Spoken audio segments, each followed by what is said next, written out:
In which disease sweating stage अकर, कौन सी डिजीज के अंदर स्वेटिंग स्टेज, स्वेटिंग स्टेज मतलब जानते हो पसीना होना, पसीना पसीना आजने लग जाना, स्वेटिंग स्टेज किसके अंदर आती हैं जनरली बताइएगा, स्वेटिंग स्टेज किसके अंदर आती हैं? ऑप्शन के अकॉर्डिंग आंसर देना। पहला ऑप्शन है यहां पर डेंगू के अंदर, सेकंड ऑप्शन यहां पर मलेरिया के अंदर, थर्ड ऑप्शन यहां पर फाइलेरिया के अंदर, फोर्थ ऑप्शन यहां पर जापानीज एंसेफेलाइटिस के अंदर। चलेगा, जल्दी से आपको आंसर बताना है क्या स्वेटिंग स्टेज किसके अंदर आती है? स्वेटिंग स्टेज जानते हो अलग अलग स्टेजेस आती हैं एक डिजीज के अंदर, आप सबको पता होगा, तो स्वेटिंग स्टेज किसके अंदर आती है? जल्दी से आपको आंसर देना है ताकि आगे बढ़े नेक्स्ट क्वेश्चन पर।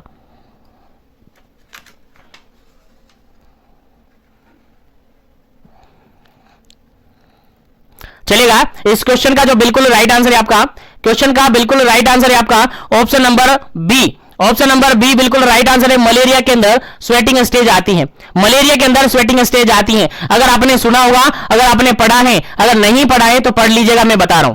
अगर आपने पढ़ा है तो देखिएगा मलेरिया के अंदर 3 स्टेजेस आती हैं, आप सबको याद होनी चाहिए। पहली स्टेज होती है दैट इज कोल्ड स्टेज। कौन सी स्टेज? कोल्ड स्टेज होती है। कौन सी स्टेज होती है? Cold stage. याद रखिएगा, भूलना नहीं है। मलेरिया के अंदर 3 स्टेजेस आती है, मैं थोड़ा सा बता देता हूं यहीं पर ब्रीफली ताकि अगर क्वेश्चन आपके एग्जाम में आए तो आप इजीली सोल्व कर पाए। तो देखिएगा पहली जो स्टेज आती है जिसके अंदर कोल्ड स्टेज होती है, जिसके अंदर जनरली पेशेंट को हेडेक होता है। जनरली पेशेंट को क्या होता है? हेडेक होता है, हेडेक देखने को मिलता है। उसके अलावा पेशेंट को नोजिया और वोमिटिंग देखने को मिल सकती है, नोजिया वोमिटिंग पेशेंट को देखने को मिल सकती है। उसी के साथ चिल्ल होती है, उसके साथ चिल्ल होती है, सर्दी वगैरह लगती है। सर्दी लगकर क्या होता है?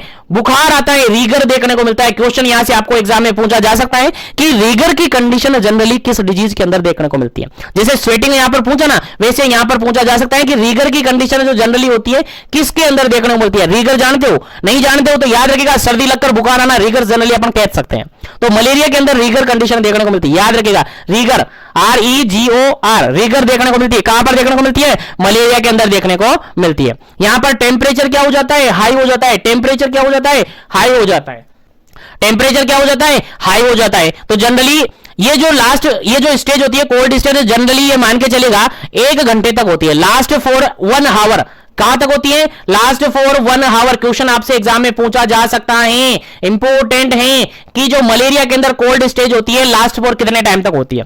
कितने टाइम तक होती है? आपका आंसर जाएगा सर 1 घंटे रहती है। जो कोल्ड स्टेज होती है वो केवल 1 घंटे रहती है, उसके बाद खत्म हो जाती है। तो खत्म हो जाती है तो सर दूसरी स्टेज स्टार्ट हो जाती है। हाँ सर, दूसरी स्टेज स्टार्ट हो जाती है जिसको कोल्ड स्टेज बोला जाता है, सॉरी हॉट स्टेज बोला जाता है।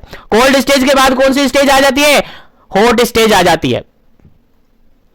यानी सर्दी के बाद अब गर्मी आ गई है। देखिएगा, सर्दी के बाद अब क्या आ गई है? गर्मी आ गई है। और जनरली इसके अंदर देखने को मिलता है हेडेक। जनरली इसके अंदर देखने को मिलता है काफी ज्यादा हेडेक देखने को मिलता है। यहां पर भी हेडेक देखने को मिलता है, लेकिन यहां पर ज्यादा हेडेक देखने को मिलता है। और हेडेक की कंडीशन इतनी हाई हो जाती है कि जो पर्सन होता है ना बिल्कुल कपकपा जाता है, बिल्कुल कपकपा जाता है। ऐसी सीवियर कंडीशन हो जाती है इसके अंदर। जो हॉट कंडीशन होते हैं काफी कपकपी यहां पर लगने लग जाती है। यानी सर्दी लगी थी, उसके बाद अब थोड़ी सी वहां पर क्या होगी? भेजा घूमने लग जाता है। हॉट स्टेज के अंदर जनरली भेजा घूमने लग जाता है और टेम्परेचर वेरी हाई हो जाता है। टेम्परेचर है बहुत ज्यादा हाई हो जाता है, बहुत ज्यादा हाई हो जाता है यहां पर। और ये जो स्टेज होती है जनरली ये स्टेज होती है आपकी 2 से 6 घंटे, 2 से 6 घंटे ये स्टेज रहती है। 2 घंटे से लेकर 6 घंटे तक ये स्टेज रह सकती हैं, याद रखिएगा, भूलना नहीं है। और लास्ट स्टेज होती है आपकी थर्ड स्टेज, जिसको स्वेटिंग स्टेज कहते हैं। थर्ड स्टेज होती है जिसको स्वेटिंग स्टेज कहते हैं। और जनरली इस स्टेज के अंदर पेशेंट को रिलीफ मिल जाता है। जनरली इस स्टेज के अंदर पेशेंट को रिलीफ मिल जाता है, यानी जो टेम्परेचर होता है बॉडी टेम्परेचर वो ड्रॉप आउट हो जाता है, गिरने लग जाता है, कम हो जाता है। पेशेंट का टेम्परेचर गिर जाता है, नॉर्मल होने लग जाता है, नॉर्मल की तरफ वो चलने लगता है। ऐसे स्टेज में पेशेंट को पसीना आता है बहुत ज्यादा, इसलिए इसको स्वेटिंग स्टेज कहते हैं। तो बेसिकली मलेरिया के अंदर 3 स्टेजेस देखने को मिलती है, कोल्ड स्टेज, हॉट स्टेज और sweating stage. Cold stage generally 1 घंटे तक रहती है, लास्ट फॉर 1 आवर। और हॉट स्टेज 2 से 6 घंटे तक रह सकती है। और स्वेटिंग स्टेज जो कि नॉर्मल टेम्परेचर होता है तब तक रहती है। जनरली रीगर की कंडीशन कहां पर देखने को मिलती है? आपका क्वेश्चन आपका आंसर जाएगा सर रीगर जनरली मलेरिया के अंदर ही देखने को मिलती है। जो कोल्ड स्टेज होती है वहीं पर रीगर देखने को मिलता है, यानी सर्दी लगकर बुखार आता है, सर्दी लगकर बुखार आता है। और हॉट स्टेज के अंदर ऐसा हो जाता है कि काफी ज्यादा हेडेक यहां पर होता है, फीवर इतना ज्यादा हो जाता है, टेम्परेचर काफी, बॉडी का टेम्परेचर काफी ज्यादा होता है, 2 से 6 घंटे तक पर्सन परेशान होता रहता है। उसके बाद ऑटोमेटिकली क्या हो जाता है?